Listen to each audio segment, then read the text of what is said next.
Okay, guys, let's chat today about how your gratefulness ties into your mental health, which ties into complaining, which ties into cursing or cussing.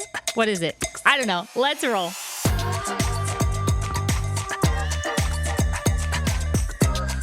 What's up, guys? Welcome to the Pastor's Hangover. My name is Melissa, and I get to chat today about gratitude around this Thanksgiving time. What's more exciting? So we're talking with Pastor Hal Mayer. Hello. Pastor Stephen Christian. Yes, ma'am. And Pastor Chris Bonham. Good morning. Welcome to the show. Why don't you guys just introduce yourselves? I know you've both been on the show a few times before, but why don't you chat about who you are, Pastor Chris? Yeah, I'll kick us off. So I am Chris Bonham. I am the lead pastor of Grace Family Church. I actually am one of the lead pastors. We all sit on the directional team, and we bring leadership and vision to the overall church, working very closely with our lead team as they execute the vision of grace. Awesome. You've been here for I have been for 31 years in February. Yes. So, yeah. That's incredible. That is amazing. Started when he was 5. Yep. Clearly. That's amazing.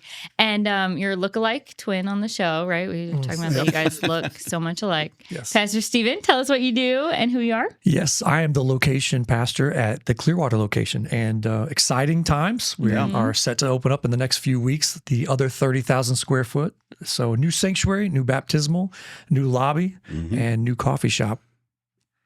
That's the most exciting part, the coffee shop. Yes. Yeah, everything else is secondary. So, Well, yeah, because you guys have been So packing it exciting. out. People in the lobby sitting during service. it which has is been awesome. It has been. It's been a crazy overflow, and each week I'm not apologetic, but I'm thanking them for trusting us with. There's an investment coming, and just hang out with us. It's about to happen. Amen. Yeah, that's awesome. That Wow. is And so if cool. I can jump in, we're going to talk about gratitude. I mean, you talk about someone who has seen the birth of a campus. Pastor Stephen has led, even when they were in the tent Yes. in the summer, In the dead of summer at Clearwater. So really just continuing to move people along. Just a great kind of foundation for us as we talk about gratitude today.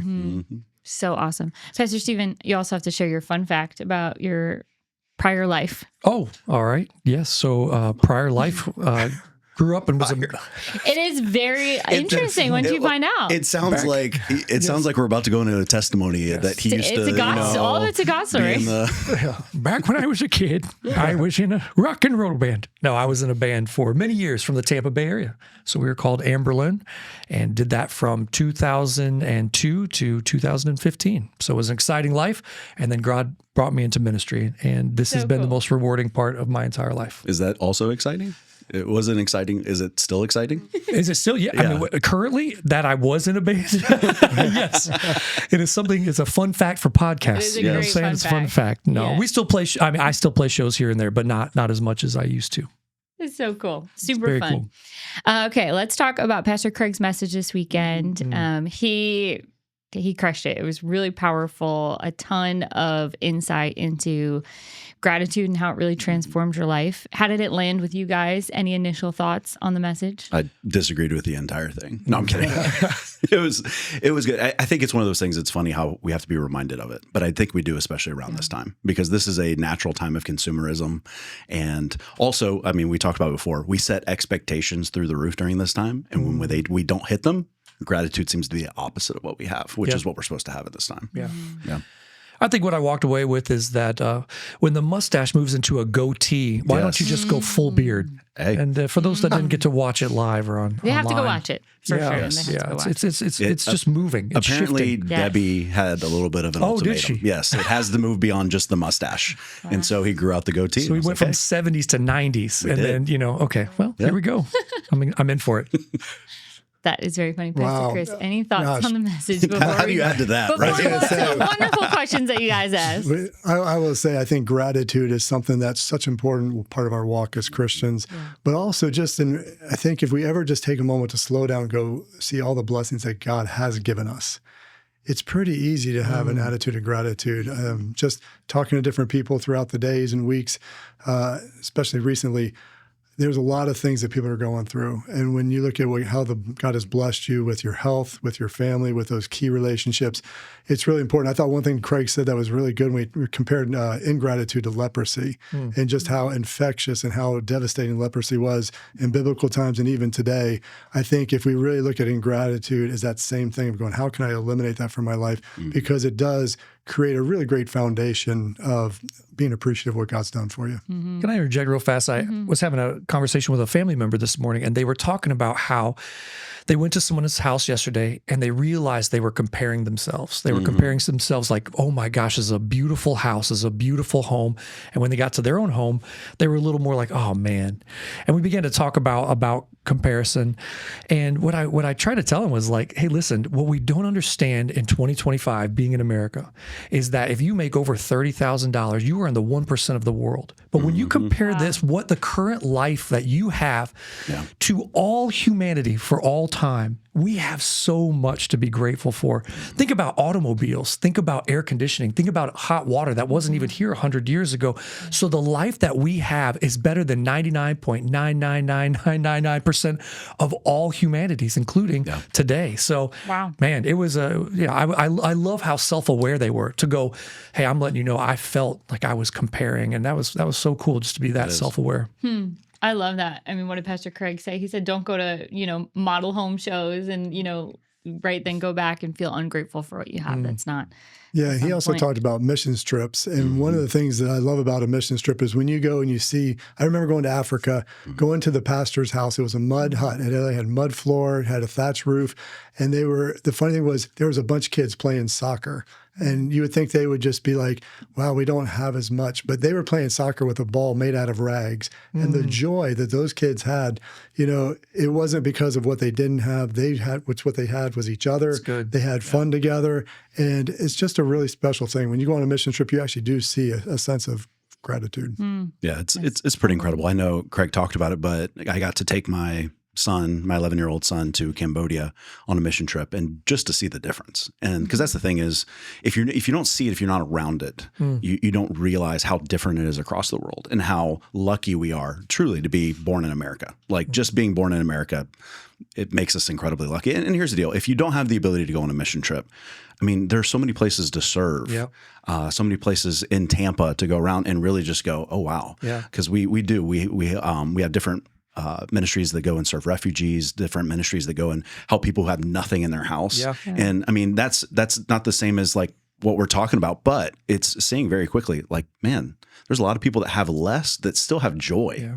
And it's like, how do you get there if you don't have God? And I love that you took your 11-year-old son, because I think the earlier the better. I was 12 when I went to Mexico City and worked in the dumps. People literally today are living in dumps in Mexico City, I'm sure many other parts of the world, who just spend their time trying to pull out little shards of metal to raise enough money. So I would just say the earlier better. Even in our community, we have things like Trinity Cafe where you can go and serve homeless people a meal, and you bust their table and you take their order. You don't have to, that's free, and it's within a 10-mile radius or 20-mile radius of most of us. Yeah. Yeah. I love Trinity Cafe. It's such a great experience because you're so hands-on, and that's an awesome serve opportunity for sure. So let's talk about this gratefulness topic, but we got a few questions on mental health. Can we talk about how gratitude ties into mental health? How do I nicely tell someone their mental health problem might be a gratitude problem? I think it's easier for Pastor Craig to tell them from stage than for you to go and tell your friend. But let's talk about gratitude and mental health. How intertwined are these two? How do we kind of navigate the two? Well, I would say this. What's interesting is how the rest of the world catches up to the Bible. One of the biggest things you see in the self-help realm, all of your influencers and all that, they all have gratitude journals.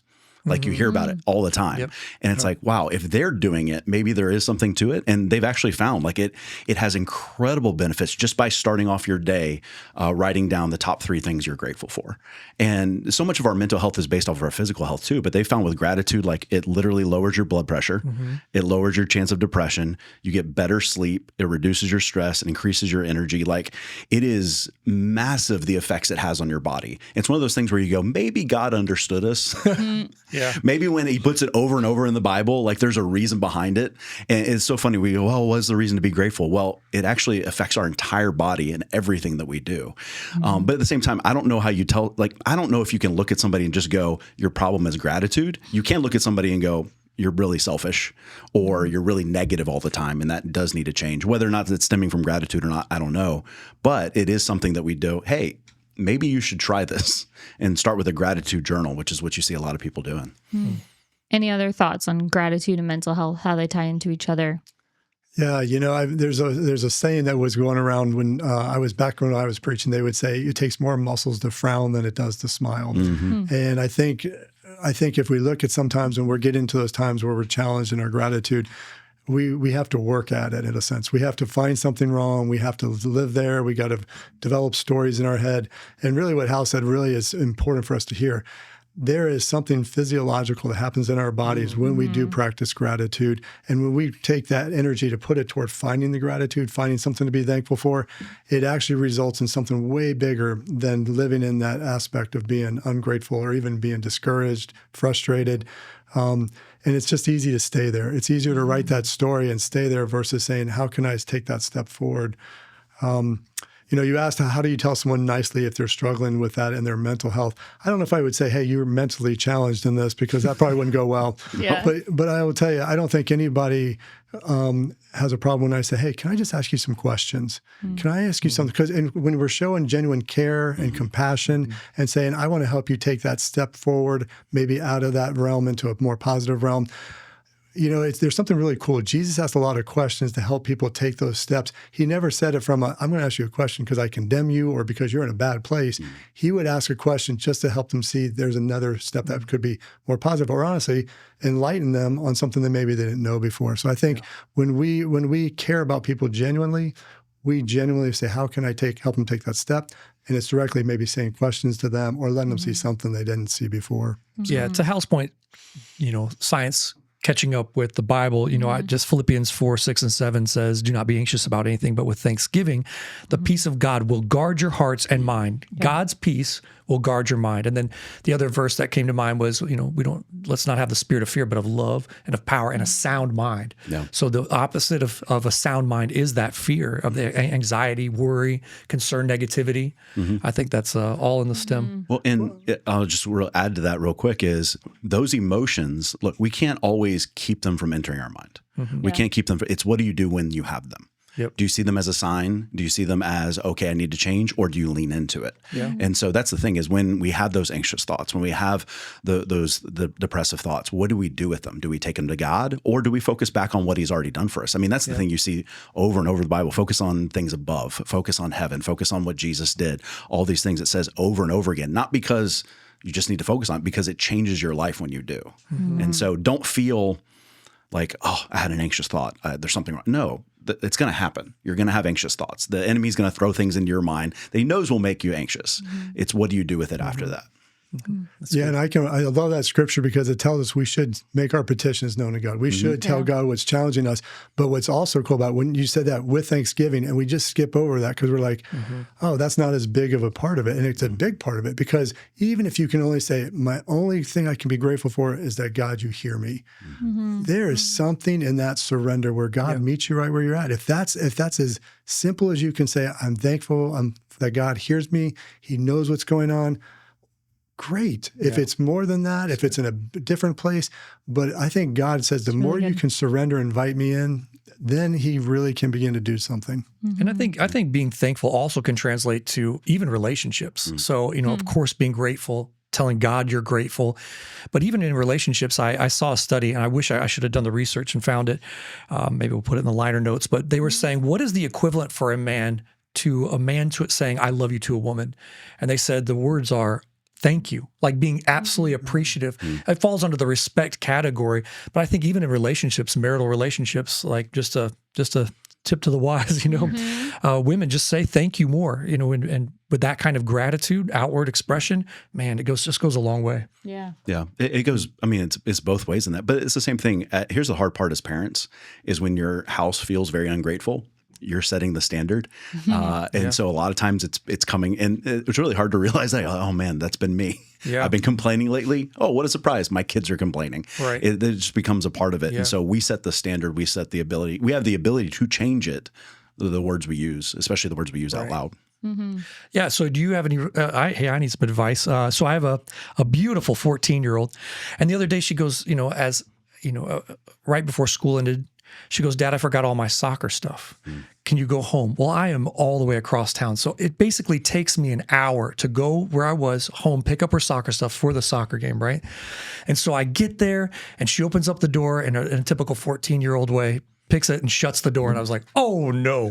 I was like, honk the horn, open this door right now. You honk the horn? Oh, heck yeah. Oh, absolutely. Absolutely. You know what I'm saying? You'll be there. You know, you got a few I have years. so much to learn. Oh my Lord. Yeah. And I was just like, get your butt back in here. How do I, of course I corrected her. Hey, listen, when somebody does something like that, you gotta say, but how can I set a better standard at home? Is this me saying thank you to my wife more? Am I am I thanking her more? Like, what have you guys found that works? You have perfect children. Yeah. Chris. Wow. Flawless. They would love to hear that. I think in those moments, I think what you did is exactly what I would recommend anybody do. In those teachable moments, capitalize on them. I mean, that's one where you can go, hey, I can take an extra minute here and really drive home a principle. And the good news is you might not think she hears it in that moment because she's thinking, I got to go play soccer and all that stuff, but she hears it. And I think that's where the consistency of finding those moments versus making them far and few between really does make a difference. Because we're all going to model at home really well, and then we're going to have times we don't model very well at home. But I think I will tell you, one of the greatest joys I have, because all my kids are grown. They're not perfect.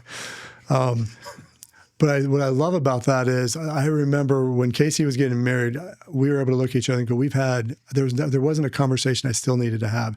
So even when you think about the different things, different topics in life, that was a real joy for me. But when it comes to things like this, where gratitude or discipline or, hey, you can do better at this, you want to make sure you have those at the right time. If it's not the right time, find the right time, but be consistent in having them. That's good. That's what I would say. I love that. I want to apply that to my life. I don't want there to be a single conversation we need to have the day you get married. That's all. That's a goal. It was fun. That's awesome. Well, and just to understand that you're going to have those moments with your kids.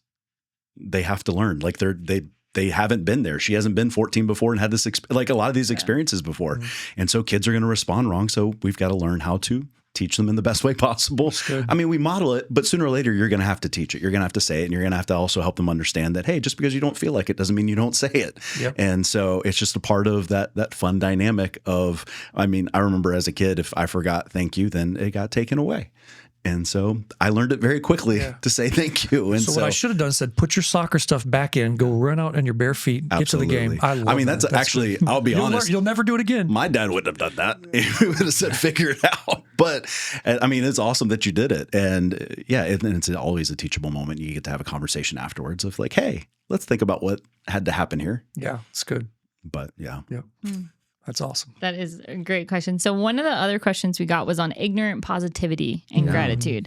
And I think there are the extremes, right? Like I've heard people say, no, you don't have a headache. You're feeling awesome. And like, it's just that positivity that swings so far where you can't even say something negative. Another question was like, what's complaining versus gratitude? But and like, what's just happening to me? Like, I'm just sharing my truth. For lack of a better word. But what's the difference between gratitude and ignorant positivity? That's good. How do you stay thankful but be real about where you're at? Well, I'm smiling because I have a hard time with people who are ignorant positivity in a sense of if you see somebody who is happy all the time, someone who is, and you go, well, they're doing what the Bible says. They're choosing the positive. They're basically, but when someone basically is everything is wonderful, it's what it speaks to me is I'm going, and I actually know people who actually really do walk that way. And I go, is that genuine to them? And that's the word that I think jumps out at me. If I'm that way to everybody, to people I interact with, do they see the genuine side of me? If I'm doing it genuinely, then I think it's great. But when I see people do it because, like when you talk to someone and I go, how are you doing? They go, I'm blessed and highly favored. And I'm going, I understand that. I said, but how are you doing? And then you hear them maybe complain or they just, something's not right and they're not really doing it the biblical way. And you go, those two need to merge in a way because if we're going to share our lives with others, then we need to be real. We need to be genuine. Doesn't mean we shouldn't look toward the positive or believe the best. I actually agree with that.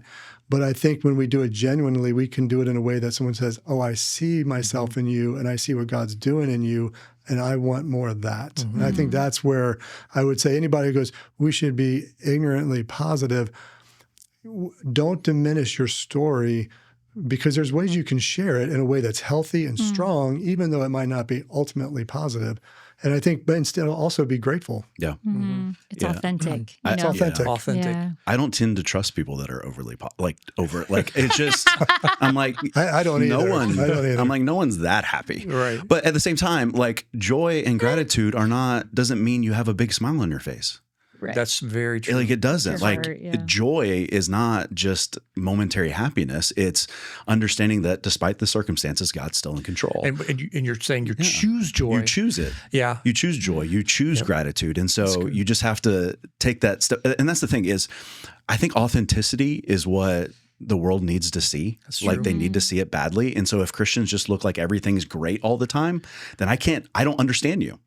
I don't get you. Yeah. Now, it doesn't mean that you're also very negative all the time, but it means that you have the ability to walk through things that they don't understand because of that gratitude and joy and what you see is going on. But yeah, it doesn't mean you have to have this big smile on your face and you're constantly going, it's the greatest day of my life. Probably not. I mean, it's okay though. That's okay. But God, God decided to get me, like I'm still alive. That's awesome. I have an opportunity to do something today. That's awesome. But yeah. Go along with Choose Joy. I read a book called Retrain the Brain, and it was talking about how recently, I want to say the last 5 years, they've realized that that neurological pathways can still be built even later on in life. Yeah. So in choosing joy, sometimes you just have to repeat things. You just have to go over the positive over because you're creating new neurological pathways. And the problem is, much like, let's say a canyon, when you have a negative thought, let's say, I hate my car, and you keep saying it, and you're building a canyon in which it's easy. And every time you think it's easier for your thought. So think about relationships. I don't like my wife. I don't like my wife. You know what I'm saying? And you say that, you're building a canyon in which that thought is faster and easier every time. So sometimes in your relationship, in life, you just have to start saying, I kind of like my car. I like my car. And it's hard because you're choosing a new neurological pathway. But when those synapses fire, you're creating a new canyon. And the more you say it, and I think it's funny because back in, I think it was the 90s, there was some guy on SNL and he would look in the mirror and he was like, I don't know what he would say, like, you're good enough, you're smart enough, and by golly, people like you. Yes. And the thing is, it's hilarious, right? But now that in looking at science, he's kind of got a point, and it's not naivety. It's consciously choosing to create that pathway. Yeah. It's choosing to focus on the positive of it. Yes. I don't like my car, but the fact that it still runs is keeping me a car payment. Right. Other people don't have cars. Like, there's things that I'm not, you're not going to marry. No one you married is perfect, but you can choose to focus on the things you don't like or the things that you love about them. And so it's choosing to focus on those things over and over again. That's what creates those pathways. But it is amazing how our brain works, but we have the ability, it's fake it till you make it kind of dynamic of, say the things that you wish your spouse would say to you until you feel that way. Like those are the things that you continue to do. And yeah, it does change it. And then on top of that, one of the things that we're not talking about that I don't think we had a question on, one of the greatest ways to increase gratitude and all that in your life is to serve others. Yeah. Like you've got to take the focus off of yourself. Because when my focus is constantly on me, I'm looking at all the wrong things. When my focus becomes on other people, my gratitude always increases. That's good. That's good. Yeah.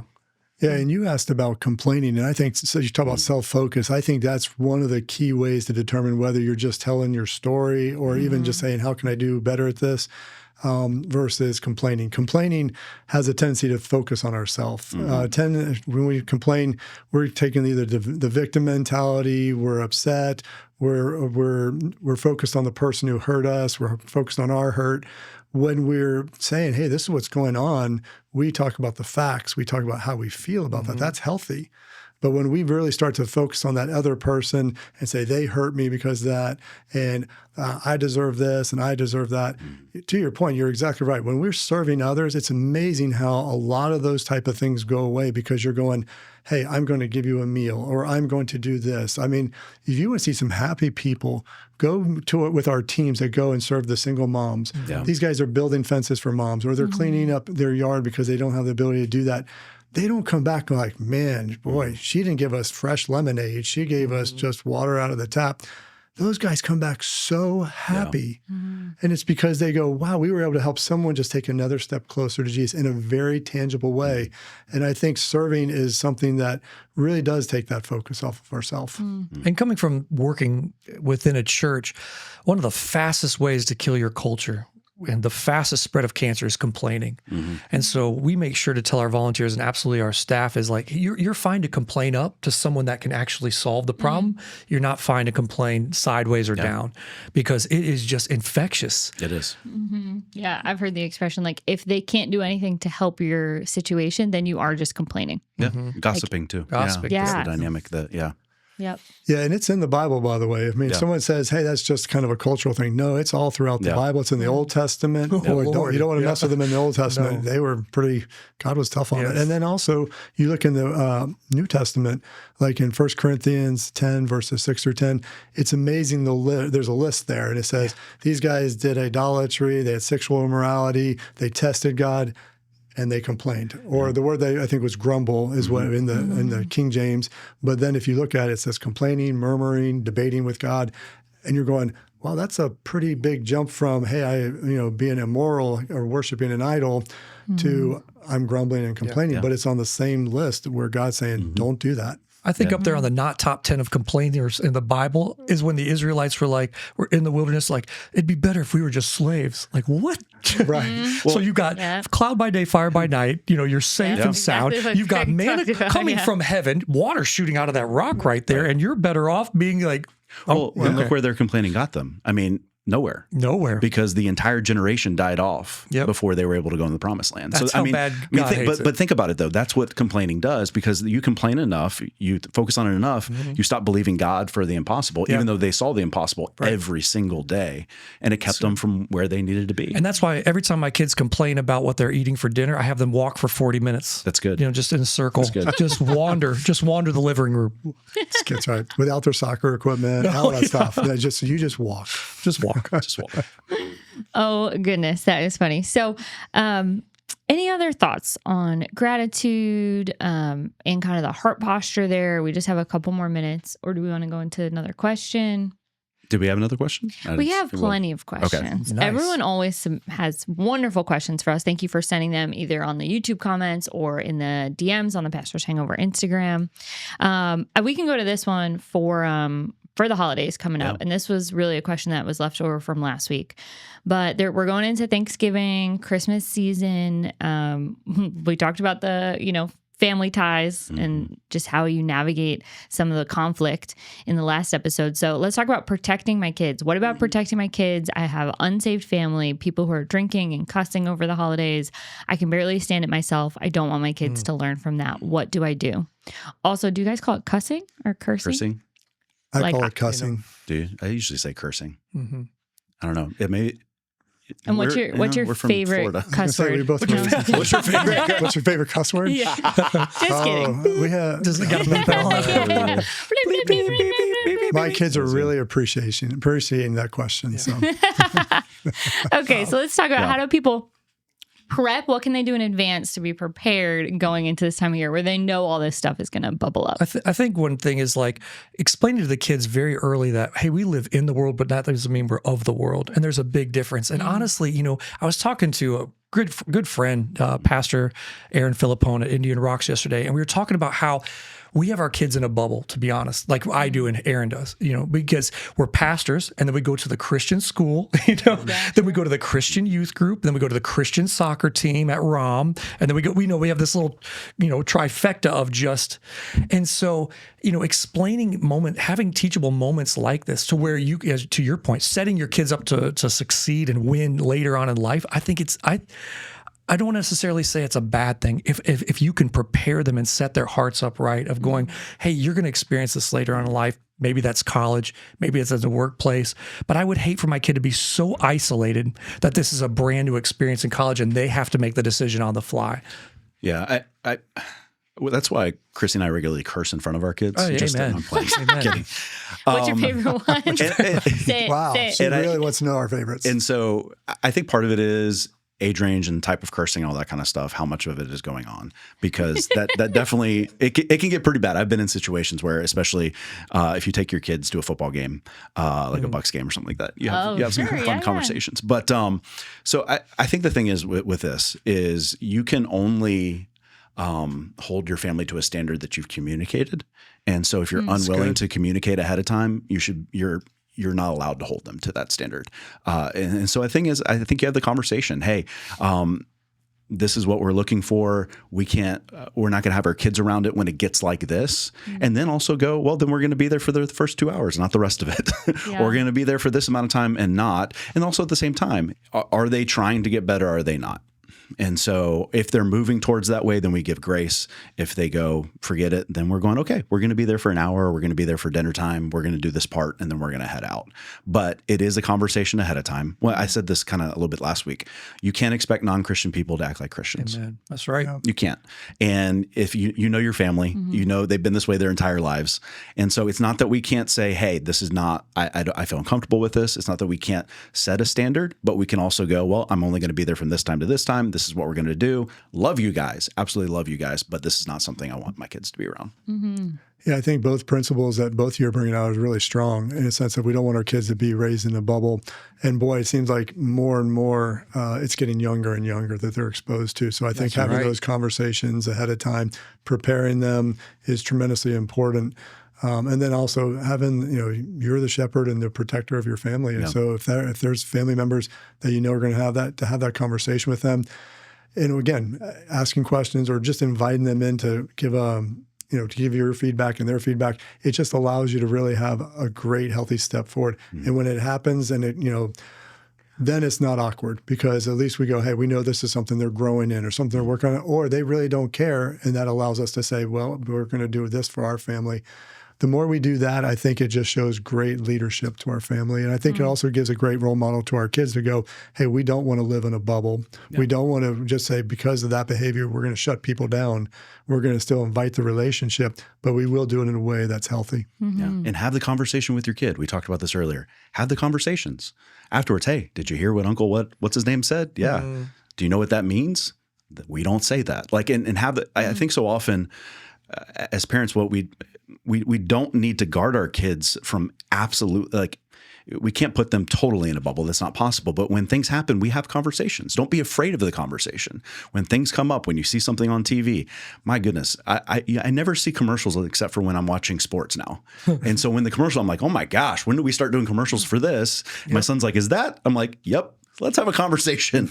But you talk about it every single time and then explain why. Everything's a learning opportunity. Yep.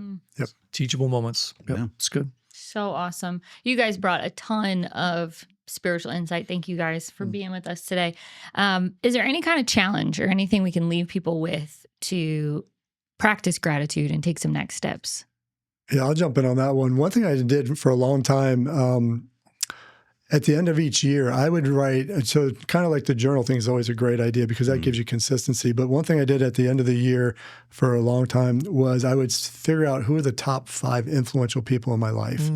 And I would write them a letter basically saying thank you for, and it's a phenomenal experience because you would think, after the first time you do it, you think, okay, and I said, I can't be a family member.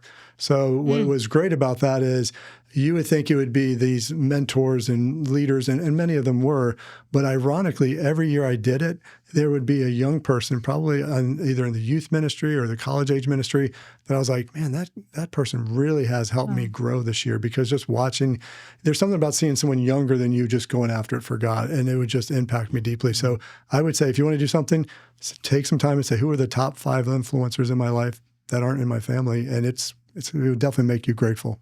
Awesome. That's great. I love it. Well, thank you guys for being with us. What an awesome episode as we're prepping people on their mental health and how to be grateful in this time of the year. So thank you guys for being with us for another episode of The Pastor's Hangover. We will see you next week.